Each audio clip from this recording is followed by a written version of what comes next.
Muy buenas noches, El Salvador. Siempre es un gusto grandísimo dar la bienvenida a todos ustedes y particularmente usted que nos sintoniza esta noche de viernes para disfrutar su entrevista 8 en punto. Esta noche, señores, vamos a hablar, respirar, comer, economía en nuestro país. Y es que esta noche vamos a hablar tanto de las reformas fiscales y los bonos que está tratando el Ejecutivo por iniciativa de ley, por supuesto, por impulsar esto el ministro de Hacienda al interior de la Asamblea Legislativa. También particularmente con nuestro invitado de esta noche, uno de nuestros invitados de esta noche, vamos a estar conversando sobre su más reciente libro, el cual se titula, escúchelo bien, Manual de la Corrupción de Arena. Esta noche vamos a estar conversando sobre esos temas. Con gusto le damos la bienvenida al doctor Salvador Arias, quien es economista y por supuesto presidente de ADECES. Doctor, un gusto tenerlo en 8 Sergio, puntos. Muchas gracias por invitarme. Gracias a usted por tomarnos en cuenta. Te agradezco, al contrario, que nos abran el espacio para poder seguir diciendo la verdad del país y poder dar elementos a la población para que se forme su propio criterio. De eso tratamos, que la población se forme su propio criterio, sea cual sea. También más adelante, vía telefónica, vamos a hablar con el doctor Félix Ulloa, presidente de IEGES. ¿De qué vamos a hablar? Bueno, de actualidad. Y es que déjeme contarle, y usted puede encontrar esta resolución que ya para muchos se hacía nada más cuestión de minutos de que la Sala de lo Constitucional fallara en esos términos. Y es que la Sala de lo Constitucional, precisamente, señores, ha suspendido, como ha dado la suspensión del acto reclamado, donde se suspende hasta que haya una resolución la concesión, la licitación de 6 frecuencias de televisión, algo que estaba llevando la superintendencia del sistema telefónico de nuestro país y eléctrico. Vamos a conversar vía telefónica con nuestro invitado en segundos. Quédese con nosotros. Ok, señores, arrancamos con nuestro invitado acá en estudio, el doctor Salvador Arias, con quien vamos a conversar esta noche de muchos temas. Pero arrancamos acerca de este libro, doctor Arias, que se titula Manual de la Corrupción del Partido Arena. Primero, ¿cómo surge la idea de este libro? ¿Cuánto tiempo usted logró en articular o asignar todas estas ideas, todas estas vivencias que usted ha depositado dentro de esta lectura? ¿Y cómo es que se da precisamente esa idea inicial de partir y consagrarlo dentro de un libro? Gracias, Sergio. En primer lugar quiero Muchísimas gracias. Muchísimas gracias. Esperando que te sea útil en tu trabajo de periodista, que es bastante importante en nuestro país. Cómo no, muchísimas gracias. Bueno, mira, la idea realmente nació a partir de lo que es la vivencia de este país y de ver cómo se denuncian hechos de corrupción y normalmente no se hace nada en este país. Entonces, a principios del año pasado, tomé la decisión de sistematizar el problema de corrupción, porque en todo el gobierno, en los 4 gobiernos de Arena, se ha hecho un proceso de denuncias constantes, pero hasta ahora con este gobierno se han llevado a cabo algunas cosas que podemos hablar más adelante. Entonces decidimos sistematizarlo. ¿Y cómo hacerlo? Dijimos, porque uno no puede decirle a alguien que es corrupto si no tenés criterios, elementos concretos. Entonces nosotros lo que hemos hecho en este libro es sistematizar todas las denuncias de corrupción que se han publicado en el diario de hoy y la prensa gráfica desde 1989 hasta el presente, relacionadas con los 4 gobiernos de Arena.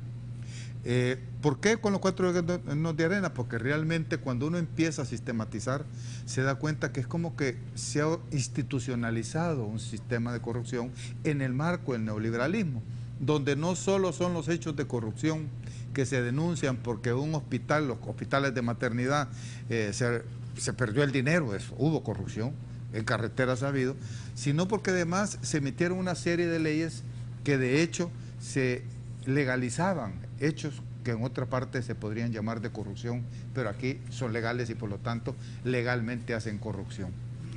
En esa lógica empezamos a investigar, sistematizamos más de 16.000 periódicos y cada denuncia de corrupción tomamos el material, lo guardamos, lo archivamos, lo sistematizamos y eso nos permitió ir construyendo periodo por periodo presidencial, a dónde que se dan los hechos de corrupción, en el Ejecutivo, en qué ministerios, en las autónomas, de forma tal de poder tener una cosa organizada, porque si solo se queda uno con los hechos aislados de corrupción, pues son importantes, pero no dan toda la dimensión. Y el objetivo que hemos tenido nosotros es sistematizar, dejar un testimonio de la dimensión de la corrupción y cómo esta de hecho explica muchos de los problemas que tú has mencionado y que vamos a hablar adelante, porque la dimensión de la corrupción, de las denuncias de corrupción que se han hecho, son de una dimensión estratosférica para lo que es este país y la situación de pobreza de este país. Y explica en parte cómo a partir del modelo neoliberal que permite este tipo de cosas, han nacido y se han dimensionado capitales estratosféricos en el país que nunca antes se habían visto. Y una de las fuentes de ese proceso de enriquecimiento y acumulación ha sido el hecho de la corrupción, además de las políticas económicas neoliberales. Y fíjate que como síntesis, ¿a qué llegamos? Si te vas a la página 15, podés ver tú que ahí tenemos dos tipos de corrupción. Lo que es la corrupción pública, que le llamamos nosotros, que es la corrupción resultado de denuncias por la corrupción sobre la administración de los fondos públicos del Estado. Y tenemos la corrupción fiscal del sector privado, porque eso se refiere a lo que es la evasión fiscal y la elusión fiscal, que adquiere dimensiones muy fuertes. Entonces, cuando uno, todo lo que hemos sistematizado, el libro ya está a la venta en algunas librerías, lo estamos empezando a introducir, uno se da cuenta que en la corrupción pública, por ejemplo, tenemos, en base a las denuncias, una corrupción en los 4 gobiernos de Arena de más de 12.500 millones de dólares. Entonces, claro, para un país como este, un país pobre, que no tiene inversión y que dicen, bueno, es que hay que hacer clima para la inversión.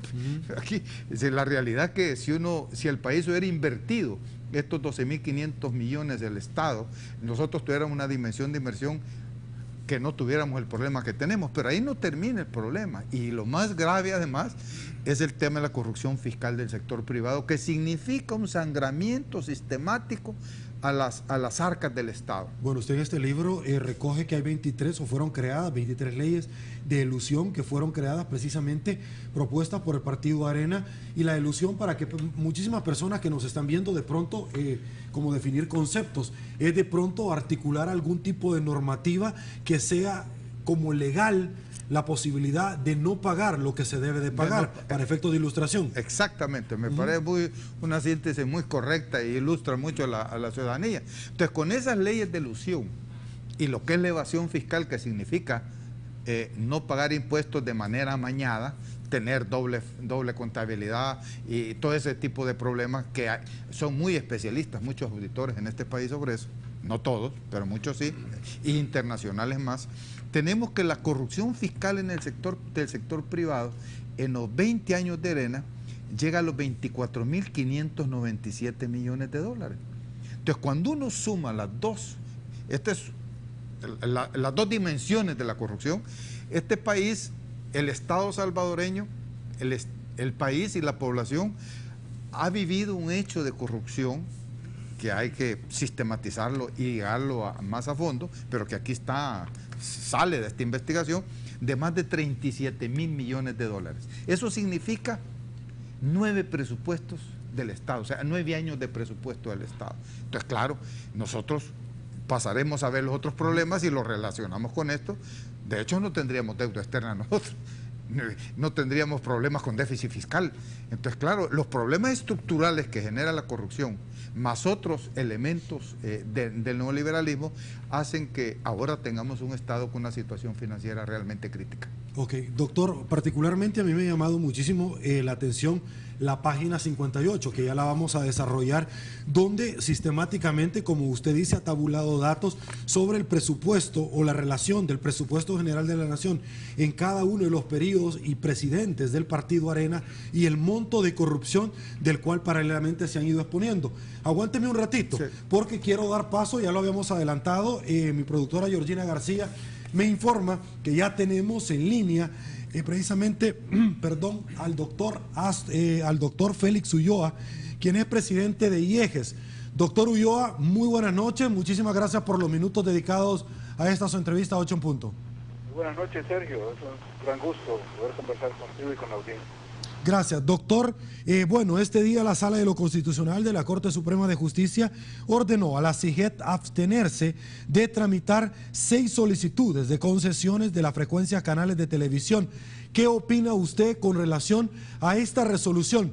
Ya era para muchos algo que era solamente cuestión de horas para que la Sala de lo Constitucional resolviera en estos términos. De hecho, usted el día de ayer nos acompañó en esta entrevista de 8 en punto y usted dijo era una demanda ya con años atrás la que está resolviendo hoy por hoy la Sala de lo Constitucional.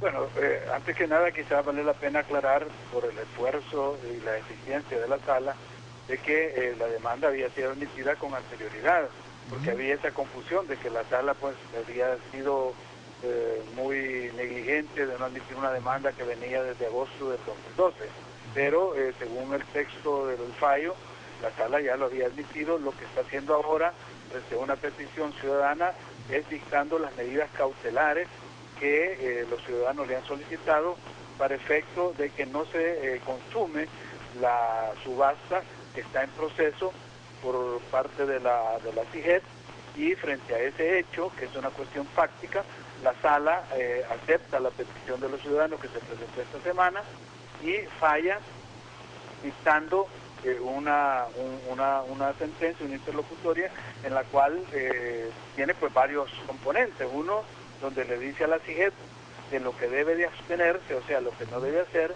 En otro apartado le dice lo que debe hacer, y además, como dato curioso, tipifica una pretensión de otro ciudadano, del abogado Anaya, de participar en el proceso, y le dice pues que no ha lugar, porque no se establece cuáles son el interés y en qué calidad va a participar. Este hecho es importante porque para muchos nosotros hemos presentado varias peticiones de entrar a los procesos y ser parte, y hemos utilizado la figura del amigo de la Corte, el amicus curiae. Ahora pues ya la Sala, con esta definición que hace de en qué momento y cómo pueden entrar los amigos de la Corte, establece ya un criterio o consolida su referencia. Así es que me parece que la decisión ha sido, además de apegada a derecho, siguiendo la misma jurisprudencia de la Sala, externada en una sentencia del 2007, en la cual se pronunció sobre el tema de esta frecuencia, es coherente con la misma y, por otro lado, muy oportuna. Ok, doctor. La pregunta que se hacen muchos salvadoreños que no gozan del conocimiento jurídico es: la resolución se debe de acatar. Antes de ingresar en ese ámbito, me gustaría compartir con usted y con todos los amigos televidentes un audio que ha preparado producción, donde precisamente se refiere en este tema el presidente de la CIGET, el licenciado Astor Escalante. Escuchémoslo. Tal como literalmente he leído, ordena que se suspenda todo tipo de procedimiento, incluyendo lo que ya la ley de telecomunicaciones establece, que habla de el silencio administrativo. Y entonces lo que hemos hecho justamente es cumplir con la Constitución y la ley, y ahora que tenemos una orden judicial, estamos cumpliendo la orden, están disponibles. Lo que sucede es que las muestras de interés, las manifestaciones de interés que estas 5 personas naturales o jurídicas han expresado a la CIGET, pues simple y sencillamente no tienen trámite, es decir, se estanca, se paraliza todo tipo de trámite. Ok, reiterarle la pregunta: las resoluciones de la Sala de lo Constitucional, como de cualquier otro juzgado al interior del redondo salvadoreño, se deben de cumplir, doctor. Exactamente, ese es el principio erga omnes cuando se trata de procesos de inconstitucionalidad.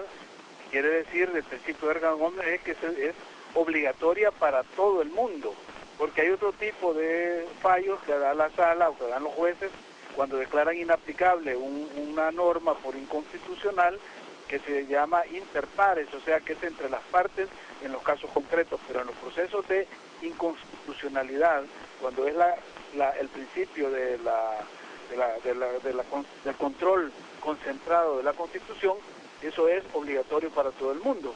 Llama la atención lo que señala el presidente de la CIGET, Astor Escalante, cuando se refiere al silencio administrativo.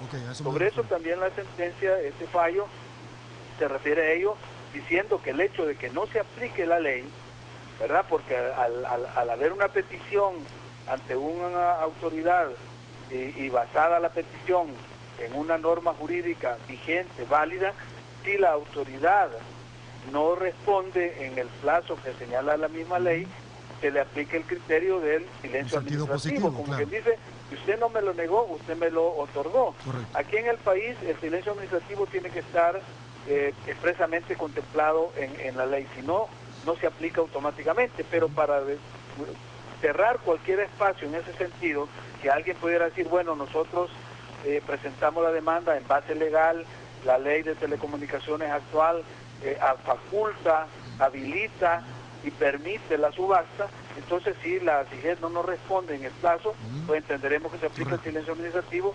Para evitar eso, la sala también dice que mientras no esté resuelta definitivamente la inconstitucionalidad de los artículos que ahí menciona, creo que es del 81 al 85 y el 100, no se aplicará el silencio administrativo. O sea, que hay expresamente un rechazo a que se entienda como silencio administrativo la no resolución de CIGED a peticiones que se hayan hecho, aunque hayan sido hechas con base legal, porque justamente lo que queda en stand-by es la legalidad de esas normas que los ciudadanos han pedido se declaren inconstitucionales. Perfecto. Doctor, tengo dos preguntas más, pero me gustaría que me aguante un ratito, abusar de su confianza, al igual que el doctor Arias, que nos acompaña aquí en estudio. Voy a dar paso a nuestros anunciantes acá como primera pausa en 8 en punto.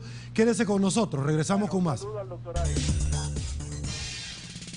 Señores, un gran placer que sigan en sintonía de 8 en punto.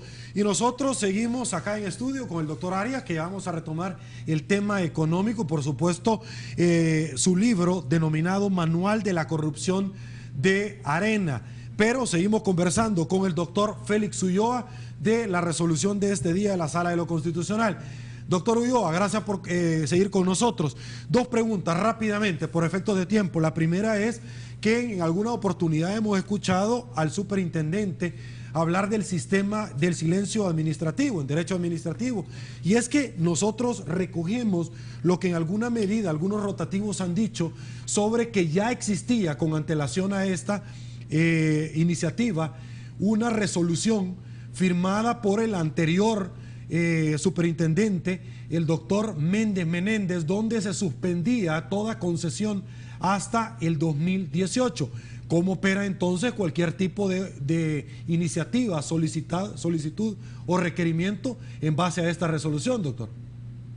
Creo que ahí es donde la sala ha tratado de cubrir cualquier vacío interpretativo, sobre todo en este tema tan delicado del silencio administrativo, habiendo ya pues una resolución que dio el anterior presidente de la CIGED sobre el tema. Y ahí la sala lo que hace es referirse al artículo 75 de la Ley de Telecomunicaciones, en el cual establece, y a ver, vamos a ver aquí el artículo 75, a menos que esa ley lo determine de otra manera, la CIGED no resolverá lo solicitado dentro de los plazos señalados en esa ley. Se entenderá entonces resuelto a favor del solicitante, quedando el mismo facultado para el ejercicio de su derecho.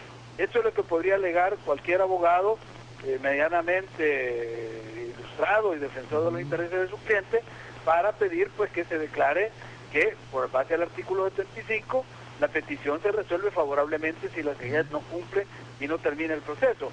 Pero ya la sala se refiere en ese apartado y dice, en el fallo, los efectos del artículo 75 de la Ley de Comunicaciones, por tanto, debido a que la CIGED estará imposibilitada por mandato judicial para resolver los pedidos por cualquier interesado dentro de los plazos señalados en la mencionada ley, las solicitudes efectuadas no se entenderán resueltas por el silencio administrativo.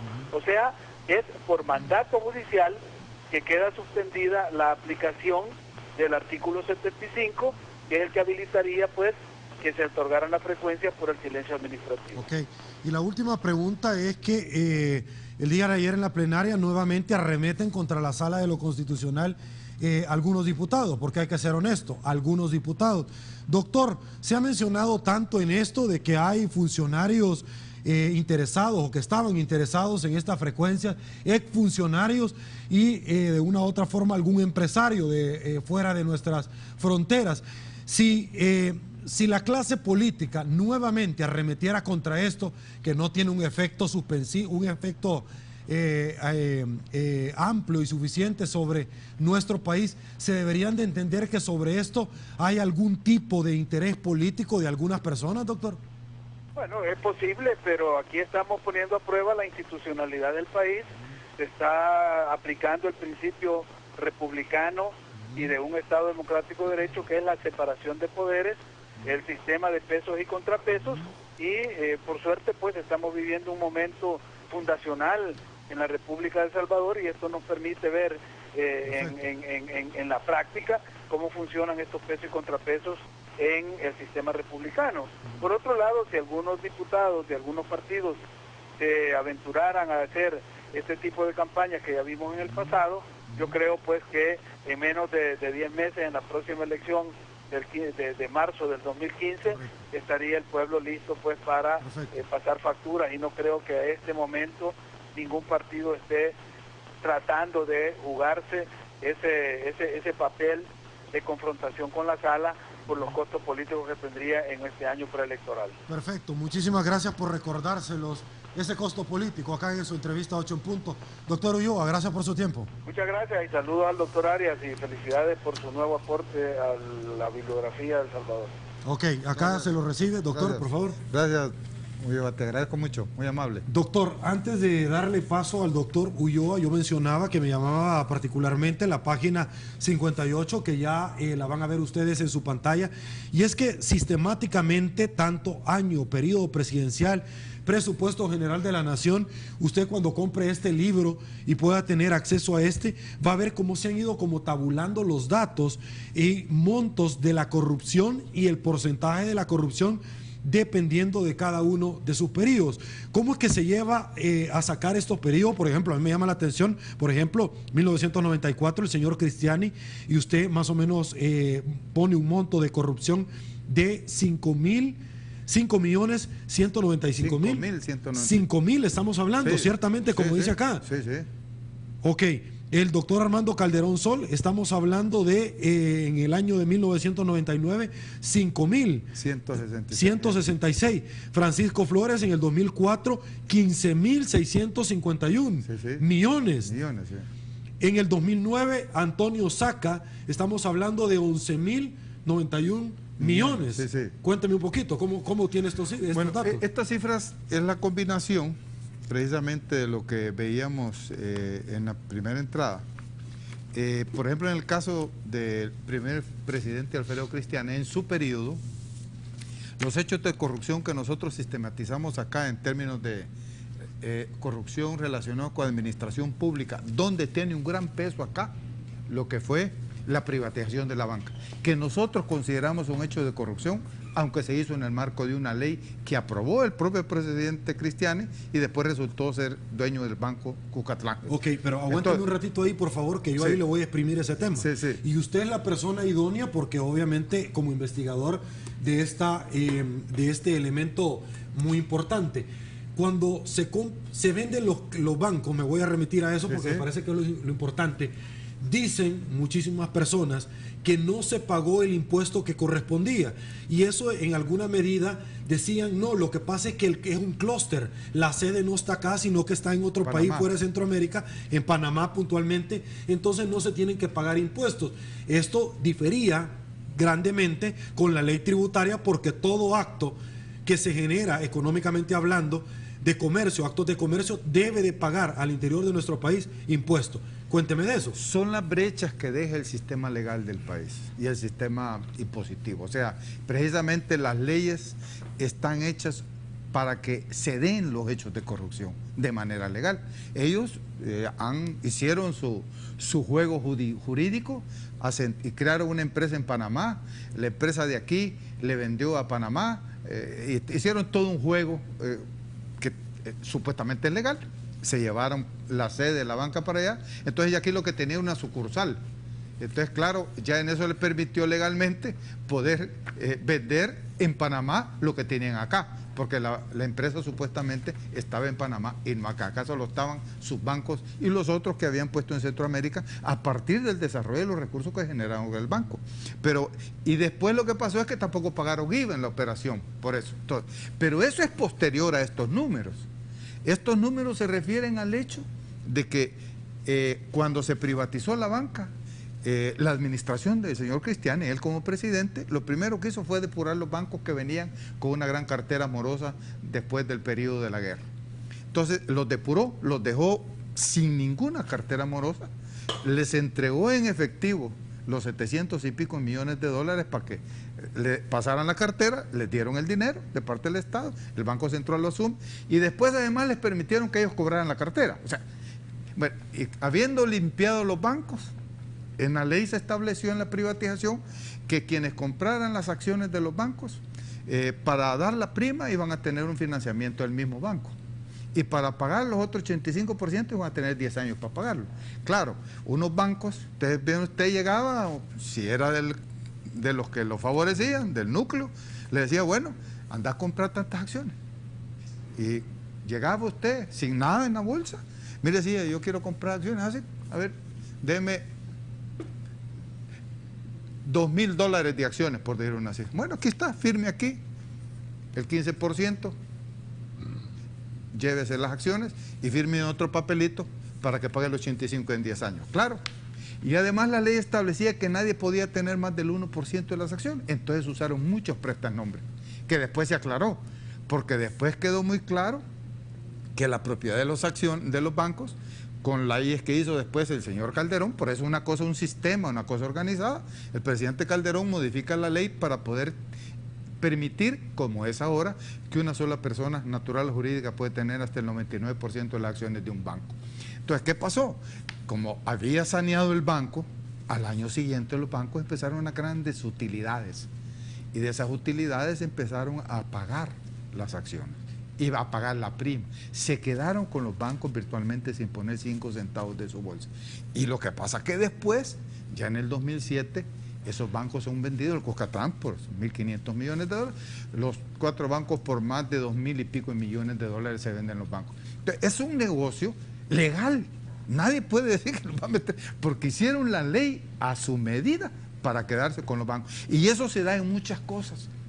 Otro caso relacionado con eso es de la CLNL, que como planificaron privatizarla ya con la presidencia de Flor, entonces vinieron, la empresa que era dueña de manejar la geotermia, se la vendieron a una empresa que creó el Estado, ¿verdad? Y cuando se la vendió habiendo devalorado los activos de manera sustantiva. En este libro está un estudio bastante completo sobre lo que ha significado. Entonces, por ejemplo, el tema de CLNL, que es lo que pesa sobre Paco Flores en buena medida en su periodo, significó que el Estado tuvo pérdidas por más de 4.000 millones de dólares. Y si le dieran esa empresa a la compañía italiana, que es una empresa que está demostrado que ha hecho corrupción del mismo tipo en otros países, sí, la empresa italiana ha hecho muchas corrupciones en Europa, ¿verdad? Ahí están publicadas las cosas. Entonces, ¿qué es lo que pasa? Si ella se queda por ley, como dicen los abogados, no, si es que todo fue legal pero manipulando las leyes, porque las leyes están hechas para hacer ese tipo de corrupción, todavía se perderían 3.000 millones más. Por eso es que acá el caso de CLNL tiene un monto estimado de 7.000 millones de dólares. Entonces, claro, son 2 años que tienen una gran corrupción. En el caso de Paco Flores, la corrupción pública es de 8.132. A eso le sumamos la corrupción fiscal. ¿Por qué? Porque la corrupción fiscal, los gobiernos de Arena, primero le quitaron el impuesto a los ricos, al patrimonio, le pusieron los impuestos al IVA a la población, le quitaron los impuestos a las importaciones. Le quitaron inicialmente el impuesto predial. Sí, el patrimonio, ¿verdad? Entonces, después lo que hicieron, ellos de haber quitado los impuestos, empezaron a poner el impuesto a la población, y subieron el impuesto sobre la renta, pero empezaron a crear una serie de leyes que se llaman de elusión, para que las empresas fuertes tuvieran la capacidad de no pagar lo que la ley decía, pero la población no se lo puede quitar, ¿va? Por eso es que la fuente principal de los impuestos es el IVA, y el impuesto sobre la renta de los que reciben salario, no de las empresas. Esos son los números. Entonces, claro, yo lo que hice fue medir en base a parámetros. El ex embajador de los Estados Unidos hizo un estudio en el Ministerio de Hacienda de los niveles de evasión fiscal que habían, que son fuertes. Después el Ministerio de Hacienda hace un año o 2 años sacó un estudio de toda la evasión del IVA entre el 2000 y el 2010, sacó un dato sobre los costos de la ilusión lo ponen como un gasto fiscal. En el 2010 el gasto fiscal del Estado por la ilusión fueron 1.043 millones de dólares. Y ahora se estima que son 1.300 millones de dólares anuales. Entonces, claro, entonces vine yo con esos aspectos, hice una metodología y me llevé los cálculos hasta atrás. Cuando no había IVA, cuando entra el IVA, entonces calculo por cada año el tema de lo que es la evasión y la elusión fiscal. Y así es como llegamos a la cifra combinada de que la elusión y la evasión fiscal le ha costado al país, al Estado, más de 24.000 millones de dólares, y la corrupción pública por la administración de los fondos del Estado ha costado más de 12.000 millones de dólares. Y eso lo hacemos por periodo presidencial. Y en esa página 58, entonces nosotros hacemos una comparación. También comparamos qué significa esta corrupción con si hubiéramos invertido en educación, si hubiéramos invertido a salir. En infraestructura, fuéramos un país que no estuviera en la pobreza y en el subdesarrollo que estaba. Acordémonos que el 82% de los hogares, según mis últimos cálculos que he hecho al 2012, en base a los últimos datos del 2012, el 82% de los hogares tienen ingresos inferiores a los $770 mensuales para abajo. O sea que no cubren la canasta ampliada de mercado, están en diferente nivel de pobreza. Esa es la realidad de este país. Entonces, cuando uno cruza esta barbaridad con la situación del país, pues dice, no hay salida. Entonces lo que hice aquí en este caso, y si usted ve, el presupuesto general del último año, en el 2004 el presupuesto de la administración cristiana fueron 1.099 millones de dólares. Y el monto de corrupción acumulada en su periodo es de 5.195 millones. Quiere decir que esa corrupción equivalió a casi 5 presupuestos de un año. O sea, casi hubieran sido los 5 presupuestos de su periodo. Y así, en el caso de Calderón Sol, la corrupción significó casi 3 años de presupuesto. En el caso de Francisco Flores significó casi 6 años de presupuesto. Y en el caso de Flores, más de 3 años de presupuesto. Francisco Flores tendría quizás el mayor número. El mayor, ¿por qué? Porque aquí está metido el tema de la CLNL y el tema ya de la corrupción fiscal que crece, ¿verdad? Porque la corrupción fiscal está muy relacionada, entre mayores el PIB y la tasa de la corrupción, entonces se acelera, porque está relacionada con eso. Hay una correlación directa, ¿verdad? Ok, debo de preguntarle entonces, porque pareciera que todos los argumentos que se emiten en el caso de Francisco Flores hoy por hoy van tomando quizás un poco de fuerza con relación al libro que usted está planteando. Y también ¿por qué digo en el manual de la corrupción de Arena? Si usted, el caso de Flores ha permitido darle una tipificación más clara a este fenómeno, que aquí está dimensionado. ¿Por qué? Porque resulta que los 10 millones de dólares que están diciendo ya el fiscal que mandó Paco Flores de para acá, primero intervino el sector privado, el Banco Cucatlán.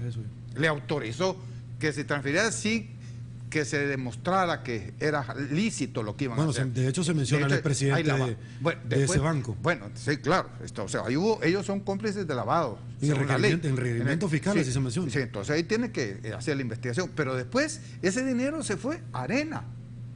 El partido hizo acto de corrupción. Entonces, por eso este libro, el Manual de la Corrupción de Arena, nos termina de dar la validez de lo que estamos diciendo.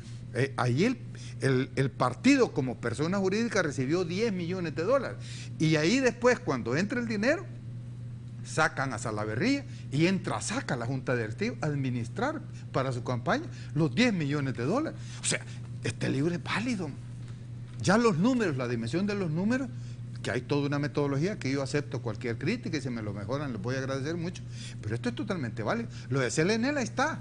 El fiscal se vio obligado a hacer un embargo precautorio de más de 2.000 millones de dólares y se quedó a la mitad de lo que realmente es, ¿verdad? Según los cálculos, aquí ahí está la argumentación, está el estudio que justifica esto. Entonces, así es como hemos hecho esto y por eso... ¿Está contemplada la Diego de Holguín ahí? Así, aquí están. ¿El hospital de maternidad está también aquí están, ¿verdad? En el caso de obras públicas, de salud, entonces, porque nosotros, por eso organizamos por ministerio, aquí está organizado. Y aquí no está todo, fíjate que nosotros de los periódicos sacamos como 264 casos, pero solo tenían cifra, no tenían cifra de corrupción 133, o sea que aquí no incluimos 133 hechos de corrupción que fueron denunciados pero que no teníamos cifra, y como nosotros no podíamos ir muy largo una emisión, teníamos equipo. Esto lo hicimos entre dos economistas jóvenes que me ayudaron y mi persona, es lo que hemos sistematizado. Esto es una denuncia para que se abra el proceso y se justifique. Por eso es que los hechos de corrupción que se han estado denunciando en este gobierno, tanto en obras públicas, ahí está la denuncia, no ha procedido, ¿verdad? No hay resultados de la denuncia que se presentó sobre la de Golding. Tenemos las denuncias de maternidad.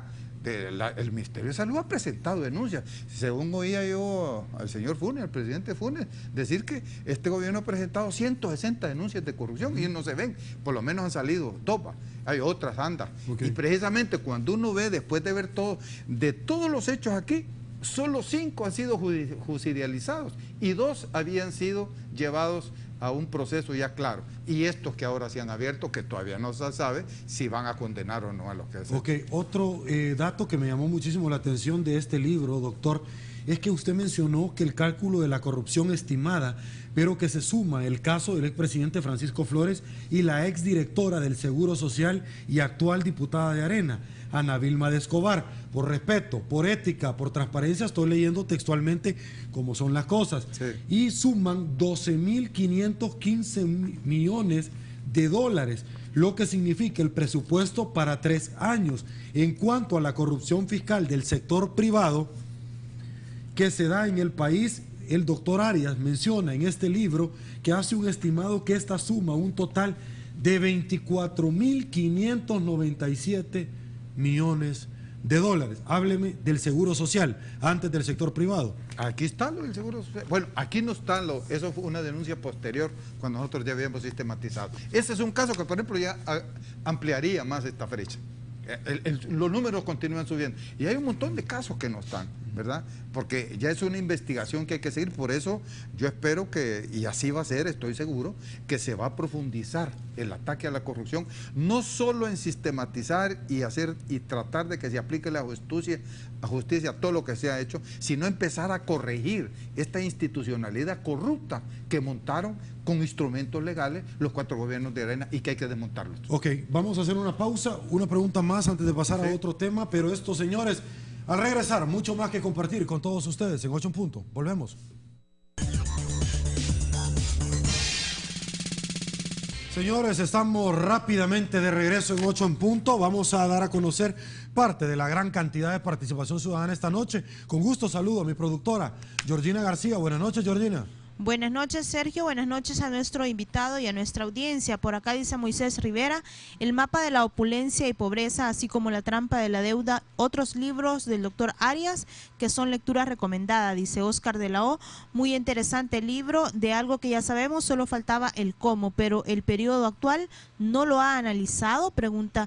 También dicen, sacará lo de Funes, será él de todos los presidentes juntos de corrupción. Dice, ¿dónde puedo encontrar el libro y cuánto cuesta?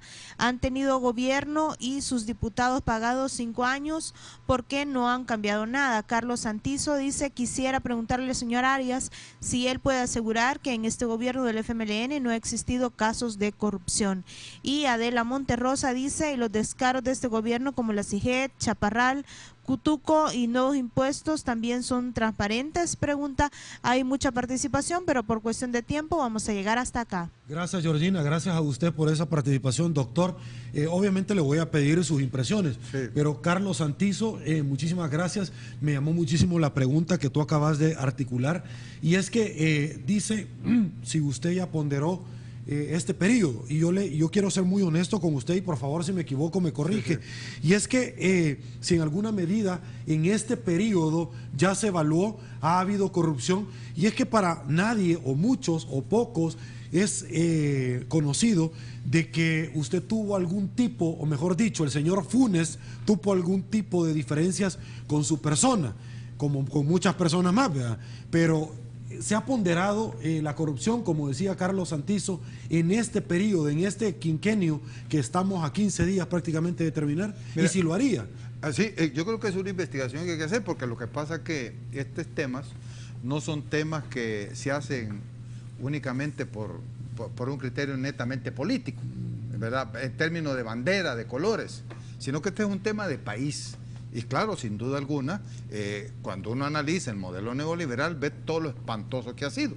Este periodo presidencial no ha terminado y sin duda alguna hay que hacer el análisis. Hay denuncias en los periódicos. ¿Usted lo haría, doctor? Yo espero hacerlo, nomás que termine este periodo con tiempo, que no se mezcle como que es un juego de querer atacar, ¿verdad? Porque yo creo que aquí uno tiene que tener responsabilidad política y responsabilidad científica. Hay que sistematizar las cosas y solo que uno tenga respaldo puede decir las cosas. Si no tiene respaldo, no lo diga. Okay. Porque entonces uno empieza a especular y pierde valor lo que uno dice. ¿Usted podría sustentar lo que se ha dicho en este libro?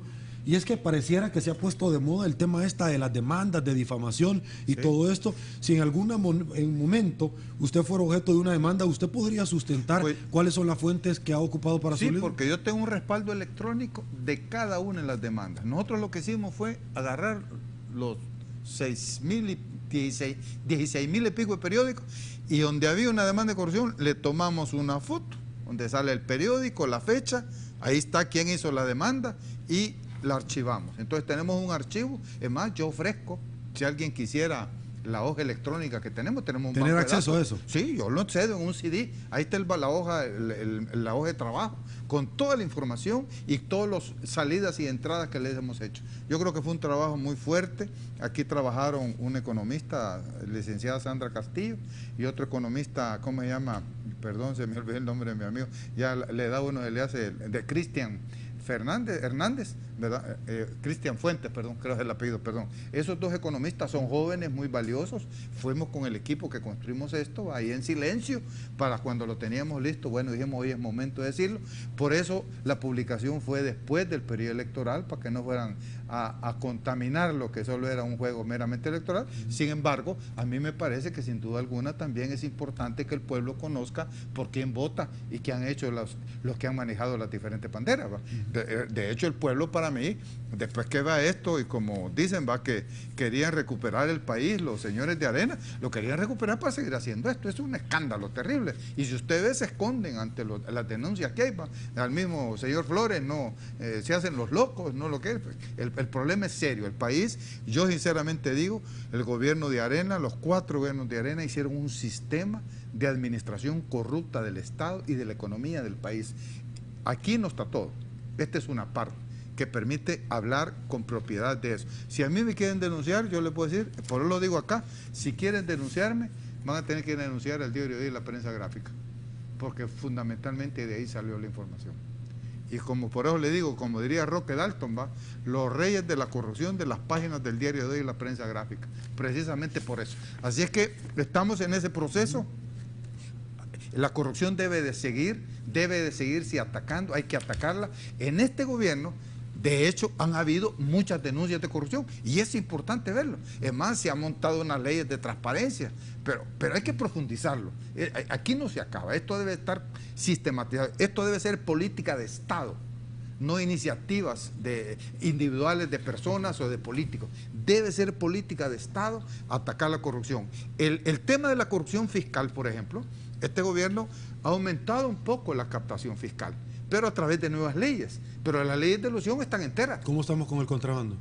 Bueno, el contrabando, mire, es un tema que aquí no lo toco, pero que es grave. Nosotros sabemos que es grave. Nosotros sabemos que aquí hay muchos almacenes grandes en este país que tienen fama del hecho de la corrupción. Tienen fama del hecho de la corrupción. Está sistematizado en las aduanas. Eso mucha gente que trabaja en la Hacienda, precisamente la semana pasada tuve una reunión con 2 gente que trabaja en el Ministerio de Hacienda, porque seguimos investigando, y me decían cómo hay un mecanismo institucionalizado en las aduanas para la corrupción. Eso hay que romperlo de tajo. Pero sigue en este periodo del FMLN, sigue ese mecanismo. Es que son cosas que tenés que institucionalmente cambiar leyes, cambiar las instituciones, profundizar el cambio de personas, hay que capacitar nueva gente, porque algunos dicen, no, es que ya estamos acostumbrados, no, es que esto tenemos que romperlo. Este país no puede salir de la situación de su desarrollo de pobreza si no detenemos la corrupción. Mira el tema de la deuda, fíjate qué terrible es la cosa. Si tú le sumas a estos 37.000 millones de dólares de corrupción establecidos acá, los más de 25.000 millones de dólares de pago de servicio de la deuda, quiere decir que estás hablando de un país que alrededor de 62.000 millones de dólares han salido de las arcas del Estado por el pago de servicio de la deuda y por la corrupción. Y mucho de la corrupción fue financiada con préstamos, porque de la ejecución de proyectos es donde se desapareció el dinero, se malversó el dinero.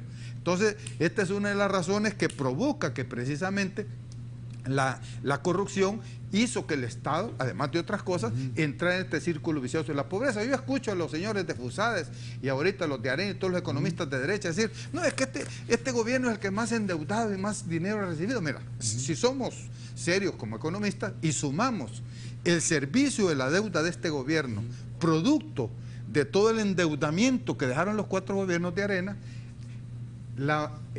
yo me atrevería a decir que el 95% de los préstamos se fue en pagar servicio de la deuda que dejaron los gobiernos de Arena.